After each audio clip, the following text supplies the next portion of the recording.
ഇന്നത്തെ വ്യാപാരത്തിൽ സൊമാറ്റോ ഓഹരികളിൽ ഒരു നല്ല മുന്നേറ്റം രാവിലെ മുതൽ തന്നെ പ്രകടമാകുന്നുണ്ട്. നിലവിൽ ഓഹരികൾ 129 രൂപ എന്നുള്ള ഒരു നിലയിലാണ് വ്യാപാരം മുന്നോട്ട് കൊണ്ടുപോകുന്നത്. നിലവിൽ 0.82% ഒരു മുന്നേറ്റവും ഓഹരി കാഴ്ചവെക്കുന്നുണ്ട്. സൊമാറ്റോയുമായി ബന്ധപ്പെട്ട് ഏറ്റവും പുതിയൊരു അപ്ഡേഷൻ എന്ന് പറയുന്നത് അൺറിലേറ്റഡ് ബിസിനസ്സിലെ കമ്പനിക്ക് ബന്ധമില്ലാത്ത ബിസിനസ്സുകളുടെ ഏറ്റെടുക്കൽ നിഷേധിച്ചതിനെ തുടർന്നാണ് ഇന്നത്തെ വ്യാപാരത്തിൽ ഓഹരികൾ മികച്ച ഒരു നേട്ടം നൽകുന്നത് എന്നാണ് റിപ്പോർട്ടുകൾ സൂചിപ്പിക്കുന്നത്.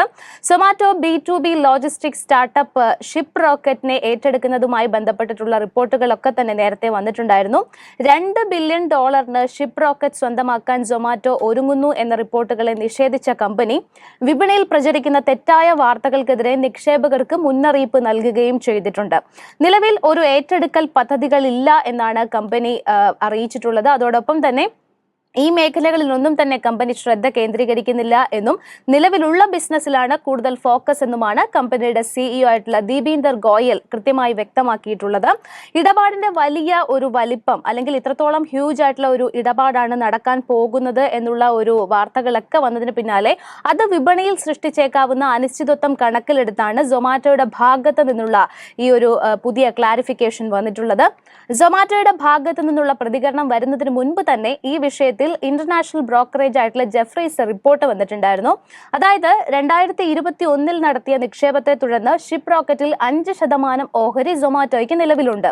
ഈ ഘട്ടത്തിൽ ഇനി ഒരു ഇടപാടിനുള്ള സാധ്യത കുറവാണെന്നാണ് ജെഫ്രീസ് പറഞ്ഞിരുന്നത്.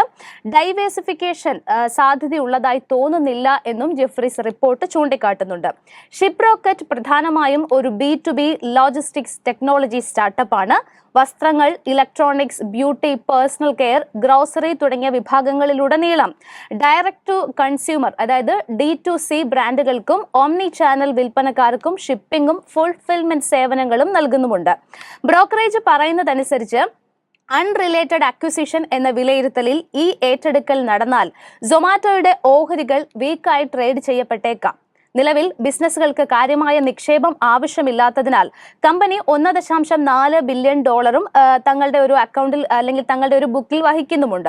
വളർച്ചയിലേക്കുള്ള പുതിയ ബിസിനസ് രീതികൾ കമ്പനി ഒഴിവാക്കില്ല. എന്നിരുന്നാലും മാനേജ്മെന്റ് ബ്രാൻഡ് വിട്ടും ഫുഡ് ഡെലിവറിയും ലാഭക്ഷമത വർദ്ധിപ്പിക്കുന്നതിലുമൊക്കെയാണ് കമ്പനി പ്രധാനമായിട്ടും കൂടുതൽ ഊന്നൽ നൽകിയിരിക്കുന്നത്.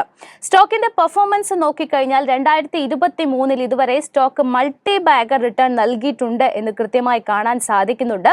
ബെഞ്ച്മാർക്ക് നിഫ്റ്റി 50യുമായി താരതമ്യം ചെയ്യുമ്പോൾ 19.57% നേട്ടം നൽകിയപ്പോൾ സൊമാറ്റോ ഓഹരികൾ ഈ വർഷം 135.14% തന്നെ നേട്ടം നൽകി കഴിഞ്ഞിരിക്കുകയുമാണ്.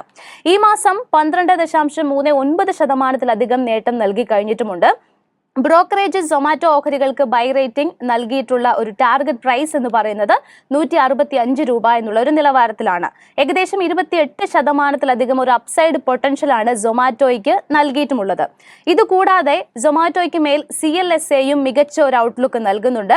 ബ്രോക്കറേജ് പറയുന്നതനുസരിച്ച് കൺസ്യൂമർ സ്പേസിൽ നിന്നും തങ്ങളുടെ ഒരു ടോപ്പ് പിക്കായിട്ട് സജസ്റ്റ് ചെയ്യുന്നത് ഈ സൊമാറ്റോ ഓഹരികളെ തന്നെയാണ്. 10 to 20 മിനിറ്റ് ഡെലിവറി സൗകര്യത്തിന് പുറമെ മെട്രോകൾക്കും ടയർ 1 നഗരങ്ങൾക്കും അപ്പുറം ഇന്ത്യയിലെ നഗരങ്ങളിലുടനീളം ക്വിക്ക് കൊമേഴ്സ് സാധ്യമാകുമെന്നാണ് CLSA വിശ്വസിക്കുന്നത്. ക്വിക്ക് കൊമേഴ്സ് പ്ലാറ്റ്ഫോമായ ബ്ലിങ്കിറ്റ് 2024 സാമ്പത്തിക വർഷത്തിലെ 2ാം പാദത്തിൽ ആദ്യമായി ഒരു പോസിറ്റീവ് കോൺട്രിബ്യൂഷൻ നൽകിയിട്ടുമുണ്ട്. റീറ്റെയിൽ ഫെസിലിറ്റി ആയ ഡാർക്ക് സ്റ്റോർ നെറ്റ്വർക്കും സിറ്റി റീച്ചും 2025 പോസിറ്റീവ് അഡ്ജസ്റ്റഡ് എബിറ്റയിലേക്ക് നയിക്കുമെന്നാണ് ബ്രോക്കറേജ് കരുതുന്നത്. അതുകൊണ്ട് തന്നെ ഓഹരികൾക്ക് നൽകുന്ന ഒരു ടാർഗറ്റ് പ്രൈസ് ബൈ റെക്കമെൻഡേഷനിൽ നൽകുന്ന ഒരു ടാർഗറ്റ് പ്രൈസ് എന്ന് പറയുന്നത് 168 രൂപയിലുമാണ്. ഇനി സൊമാറ്റോയുടെ ഫൈനാൻഷ്യൽ ആസ്പെക്ട് കണക്കാക്കിയാൽ ഇക്കഴിഞ്ഞ ജൂലൈ-സെപ്റ്റംബർ പാദത്തിലെ പ്രകടനം മെച്ചപ്പെട്ടതായിരുന്നു. നടപ്പ് സാമ്പത്തിക വർഷത്തിന്റെ 2ാം പാദത്തിൽ ഓൺലൈൻ ഫുഡ് ഡെലിവറി പ്ലാറ്റ്ഫോമിന്റെ പ്രവർത്തനങ്ങളിൽ നിന്നുള്ള വരുമാനം 2,848 കോടി രൂപയായിട്ട് ഉയർന്നു. ഇത് 72% ഒരു വളർച്ച രേഖപ്പെടുത്തിയിട്ടുണ്ട്. മുൻ വർഷത്തെ അപേക്ഷിച്ച് 1,661 കോടി രൂപയായിരുന്നു അത്. ഗ്രോസ് ഓർഡർ വാല്യൂ വർഷം തോറും 47% ഉയർച്ചയോടുകൂടി 11,422 കോടിയായിട്ടും റിപ്പോർട്ട് ചെയ്തിട്ടുണ്ട്.